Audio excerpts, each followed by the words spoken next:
Steep, more like... hold on a sec. Words that rhyme with steep. Beep, bleep, cheap. Cheap. Yeah, more like cheap, because I wish this game was cheap, wish this game was free.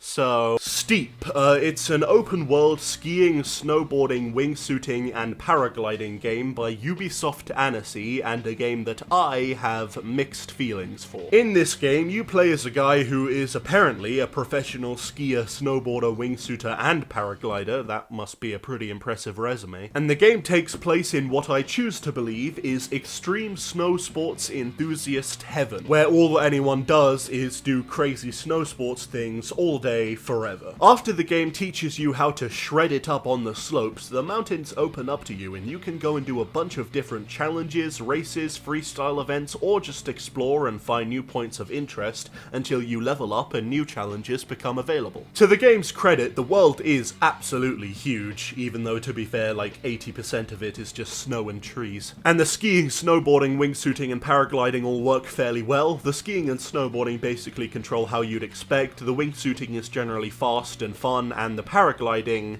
is not. Okay, I know this is just my opinion, but I personally think compared to the fast, high-energy fun of the snowboarding, skiing, and wingsuiting, the paragliding just seemed weirdly out of place. It's a lot slower and controls kind of weirdly. It is useful for the exploration, but generally the paragliding challenges were nowhere near as fun as the other challenges. Again though, just my opinion. Now, as some of you may know, SSX Tricky is literally my favorite game of all time, and for once I'm not being sarcastic. I genuinely love this game. So I have a bit of a sweet spot for snowboarding games. However, in my opinion, there ain't no game out there that does snowboarding better than SSX did, and unfortunately Steep doesn't change my mind about that. Like I said, I have mixed feelings towards this game. I believe it did a fair amount of good things and a fair amount of bad things too. So I decided, instead of doing what I usually do in these videos, this time I'm gonna simplify the reviewing process so much that I'm straight up just gonna say something I liked about the game, followed by something that I didn't like about the game for the rest of the video. I'll just say something good, then something bad, then something good, then something bad, and at the end of the video you can determine for yourself whether or not the game is worth a buy, and who knows, maybe you'll feel as dead inside as I do. So something good, in fact possibly the best thing about this game, is the loading times, or lack thereof. You can fast travel in this game by going to the mountain view and selecting a challenge or a drop point, and just look at this. Look at how quick this is.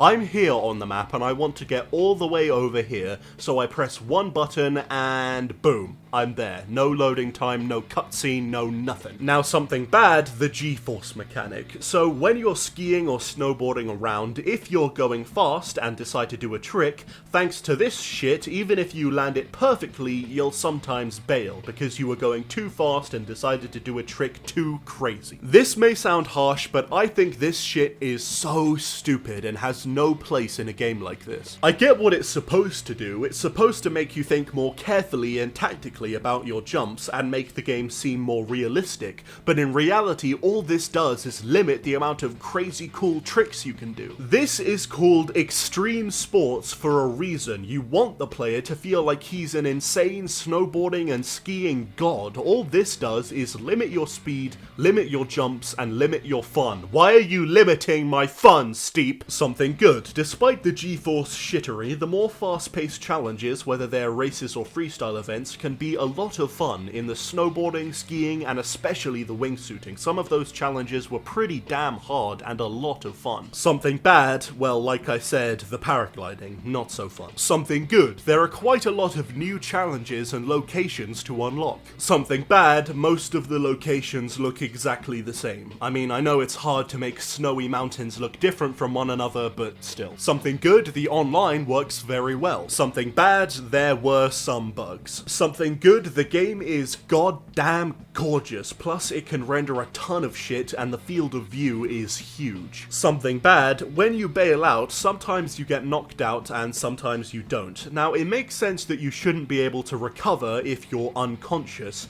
but if you're not unconscious, you should be able to recover when you fuck up. and you can't. So if you bail out on a challenge and don't want to restart the entire challenge, you just have to wait until your guy has finished his sometimes very long tumble, then you can continue. Something good, you can dress like an idiot. Something bad, Red Bull sponsorship. Something good, woo! Something bad,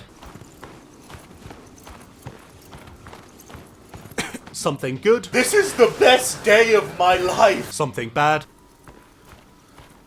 Think I just gotta do my taxes. So that's what I think of Steep. I know I had a lot of negative shit to say about it, but all in all, I think it's okay. It does some things right and some things wrong, but at the end of the day, I think it's a pretty fun, but also pretty flawed snow sports game. And even though I hate saying this, because when you think about it, it pretty much applies to every video game ever, but it could be better, could be worse. Would I recommend it? It depends how much you like these kinds of games. It is a pretty fun game to just zone out on and play whilst listening to a podcast or whatever. Just don't go into it expecting the next SSX. Steep gets a Shaun White, the only professional snowboarder in the world.